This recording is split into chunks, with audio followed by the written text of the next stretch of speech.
Hey everybody, how you doing? EDGYTIM here. We are down in the headquarters, and welcome to the Buzz for Monday, January 6th. Did I just really say January? Wow. Wow. Monday, May 6th. Sorry about that. It was a long weekend. Should I go into what I did this weekend? Would that be interesting to you? Okay. I'll share just a little bit. 3-day garage sale. Do I need to tell you anymore? All right, so I survived that, thankfully, and a lot to go over. A lot to go over on the bus today. A very busy weekend, despite my being tied down to the garage sale for 3 days. A lot going on. Certainly, from a recruiting perspective, some big news. Started with was it Saturday? I think it was Friday or Saturday. Yeah, I think it was Saturday. Maine South, 4-star ranked offensive lineman Peter Skoronsky. Post his decision, he commits to Northwestern. Tremendous get, and I hate using that term, but it's the only one that comes to the top of my mind. Tremendous get for the Wildcats. Peter, one of the more interesting recruiting stories in this class. And the reason I say that is because it certainly, talent-wise, I thought going in he was the best offensive lineman in this class. I still feel that way. Had a chance to see him live a couple of times, saw him in a couple of camps over the past couple of years. The kid's got a ton of upside. I think we have him at Rivals listed at like maybe 6'4", 270. But when it's all said and done, he's going to be a 6'5", 6'6" kid.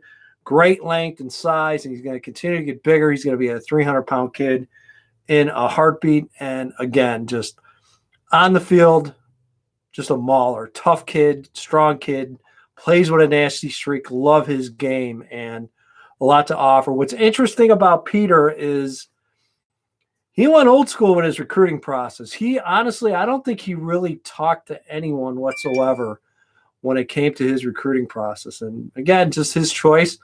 The handful of times I did have interactions with Peter, he's a great kid. He's very, very cordial and very friendly, and just said, I just don't want to discuss my recruiting process and have it in public in the press, and didn't certainly help my job. But on the flip side, I kind of respected the hell out of the kid for doing that. Again, definitely a change of pace in this day and age of Twitter and Twitter experts and all that fun stuff with recruiting. But so Peter kind of was low key, had offers really from just about every major Midwest Power 5 school.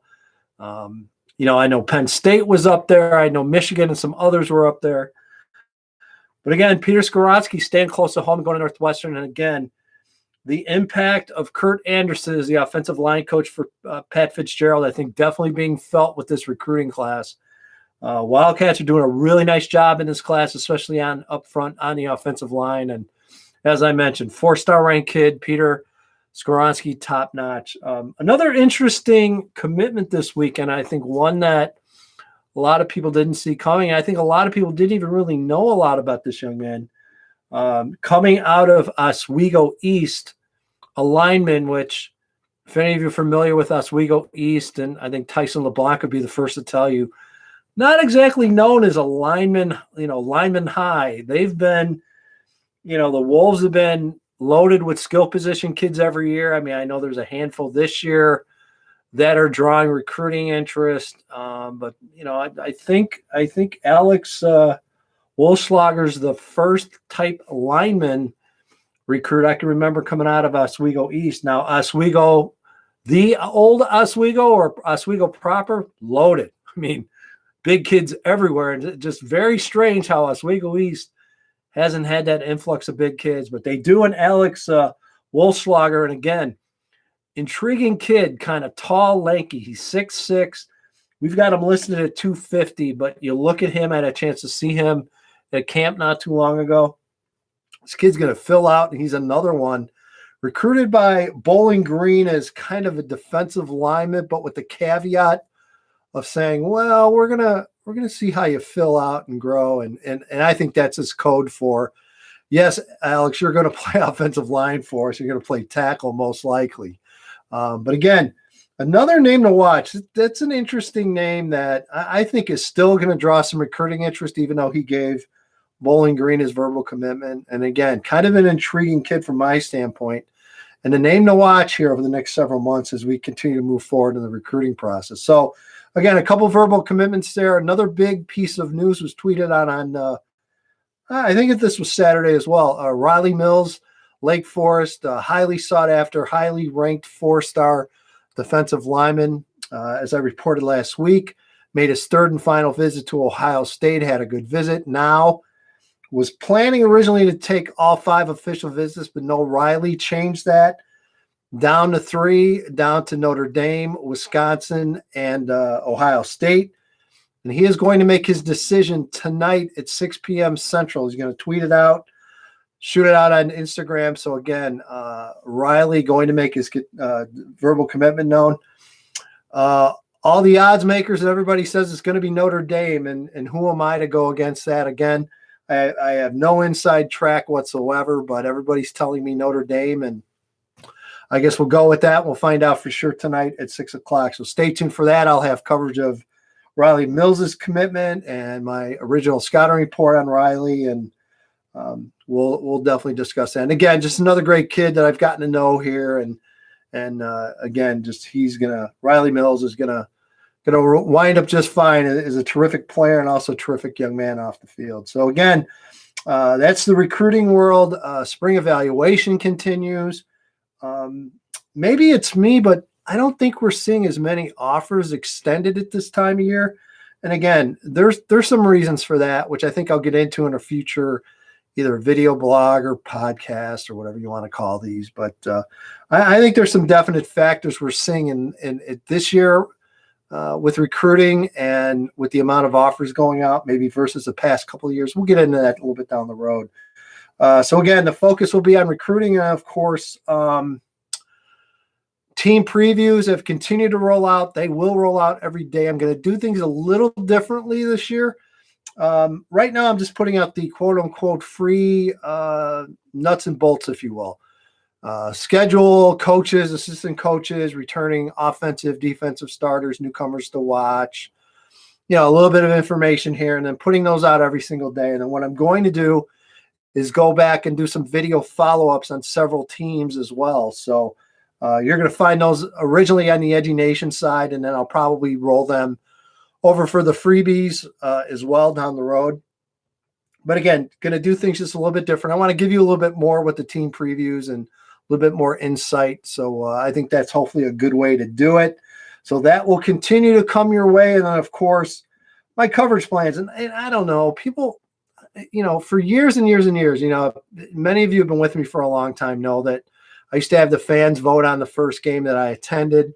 Kind of stopped doing that because as I discovered, the fans would send me to the same game every year, it seemed like, and that just got kind of lame. And then, of course, they started doing stuff for NBC Sports Chicago, so I couldn't necessarily get up and go no matter where I wanted to go. It had to be Chicagoland for their coverage purposes. So I kind of keep my coverage plans a little bit more low-key. I don't know how you feel about that. I mean, as far as this summer, the spring and summer, just like every other spring and summer, I'm going to be everywhere I can possibly get. One-day camps, college camps, 7-on-7s. You guys know the routine. You've been here long enough and know how I do things. I don't just talk about going to camps. I actually go to the camps, and I actually stay for the duration of the camps in most cases. Every once in a while, I might have a family thing going on. But when I go to a camp, I go to a camp. I just don't show up, hang around for a half hour, get the roster, and go home. I actually work and cover the camp, which, I mean, I love doing to this day. So I'll be at the Rivals Camp down in St. Louis on May 19th. Again, very excited about the Rivals Camp this year because as this class in particular, we're going to have a lot of really good 2021 and 2022 kids at this Rivals Camp. I think a lot of kids that maybe you've seen their names, but a lot of people really haven't seen or evaluated yet. We're going to have them at the camp. So besides a great group of 2020s, some real interesting 21s and 22s to watch, I've told Josh Helmholtz, our Midwest guy, that I think this could be the best collection of underclassmen, meaning not just the 20s, but the 21s and 22s that we've seen from Illinois at any camp. So I've got my fingers crossed. We will see.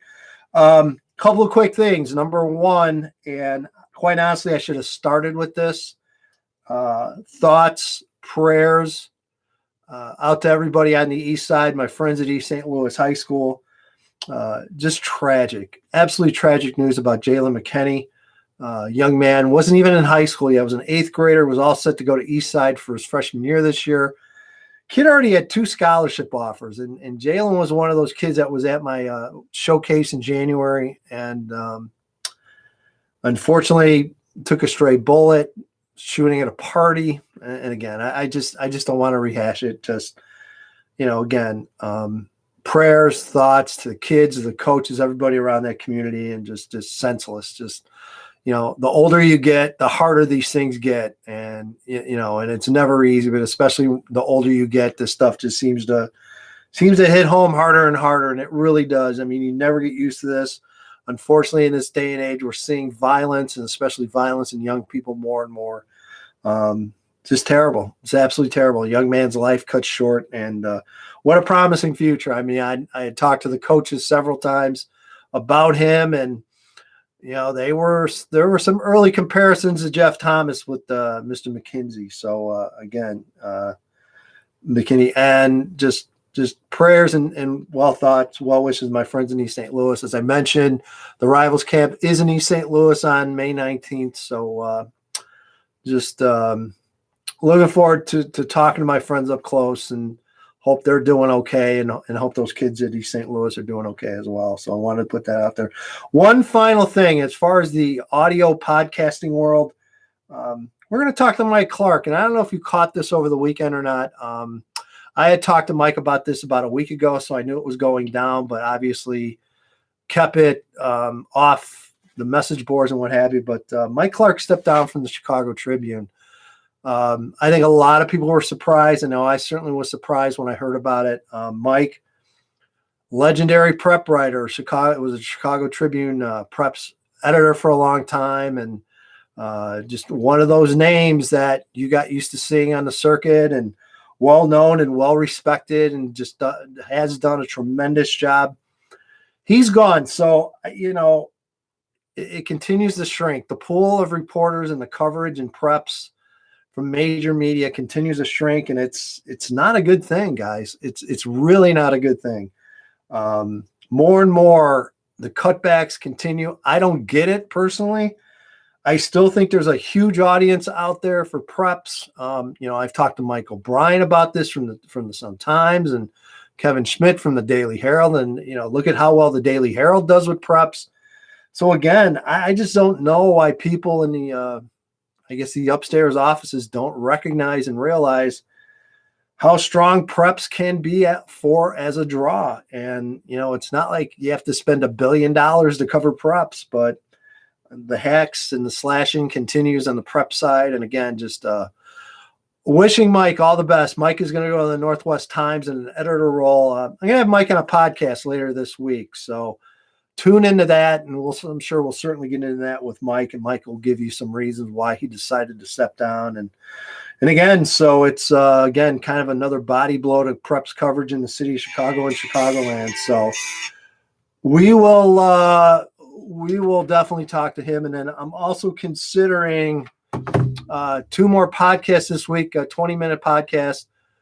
Should I tell you? Yeah. Okay. Well, I put messages out trying to get a hold of both Todd Kuska from St. Rita, interested in maybe what the Mustangs have coming back for 2019 to be an interesting story. And then also got a call out to Bob McMillan, head coach at Wheaton St. Francis. Again, Bob had a real young team last year, but made some progress. And again, I think the Spartans are going to be a story to watch here in the next couple of years. A lot of young talent coming back this season for Wheaton St. Francis Spartans. So again, looking forward to talk to Bob. Got to know Bob a little bit through his son, linebacker over at when he played for Naperville Central, and now he's over at Iowa State. So Bobby, and again, good guy. Looking forward to talking to both those guys. So there you go. That's the buzz for this week, and Stay tuned. All kinds of fun stuff coming your way. Thanks for watching. And hey, have a good rest of the day. See ya.